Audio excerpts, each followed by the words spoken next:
আসসালামু আলাইকুম চাচা। ওয়ালাইকুম সালাম। মানে লাভ এটে হেঁটা আনছিলাম আর কি। হাট বেটা, রোজা রমজানের দিন লাভ এতে হয় কি হাতে ধরুন দিব? ও দাদা কই?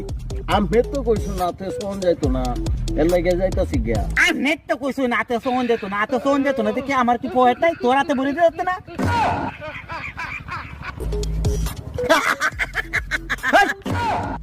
ওহনে বেকে যাইতেছস কে?